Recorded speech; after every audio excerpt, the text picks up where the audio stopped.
चलिए बात करते हैं उस मास्टरमाइंड की जिसने पर्दे के पीछे से एक बहुत बड़े आतंकी हमले की पूरी साजिश रची।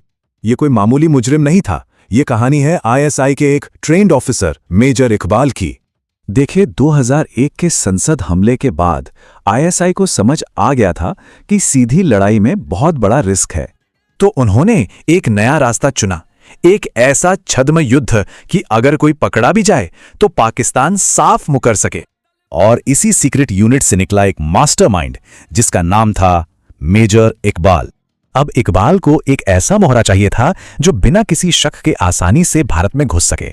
उसे चाहिए थी एक खास प्रोफाइल, कोई ऐसा जो सिस्टम में मानो एक भूत की तरह गायब हो जाए। और यह हथियार उसे मिला दाऊद गिलानी में, जो एक पाकिस्तानी अमेरिकन ड्रग तस्कर से डीए का इन्फॉर्मेंट बन चुका था। फिर अपने कॉन्टैक्ट्स के जरिए हेडली को मेजर इकबाल के सामने पेश किया गया, जिसने उसका टैलेंट तुरंत पहचान लिया। इकबाल का पहला कदम, उसने हेडली को ऑपरेशन के लिए $25,000 कैश दिए। इसी पैसे से मुंबई में एक दिखावे का बिजनेस खोला गया ताकि हेडली सबकी नजरों में रहकर अपना काम कर सके। इसके बाद हेडली ने 5 ट्रिप्स में इकबाल के कहने पर मुंबई की सबसे सेंसिटिव जगहों की रेकी की। हेडली की जानकारी इतनी सटीक थी कि हमलावरों ने ताज होटल के एक असली मॉडल पर बाकायदा ट्रेनिंग की। फिर आया 26 नवंबर 2008। प्लान को अंजाम दिया गया और 10 आतंकियों ने मुंबई को बंधक बना लिया। और कराची में इकबाल के लोग एक कंट्रोल रूम से टीवी पर लाइव खबरें देखते हुए हमले को डायरेक्ट कर रहे थे।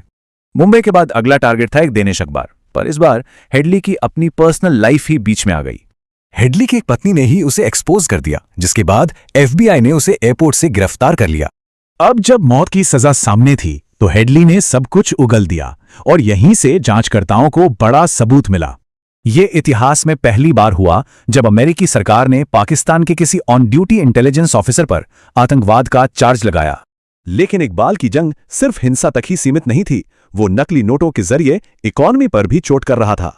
ये नकली नोट जो सरकारी प्रेसों में छपते थे, सीधे टेरर इंफ्रास्ट्रक्चर को फंड करने के काम आते थे। अब देखिए, तरीके बदल चुके हैं। जंग का मैदान अब समंदर से हटकर आसमान तक पहुंच गया है। अब आईएसआई ड्रोन्स का इस्तेमाल करके लोकल क्राइम गैंग्स को हथियार दे रही है। आतंक और क्राइम का एक खतरनाक कॉकटेल।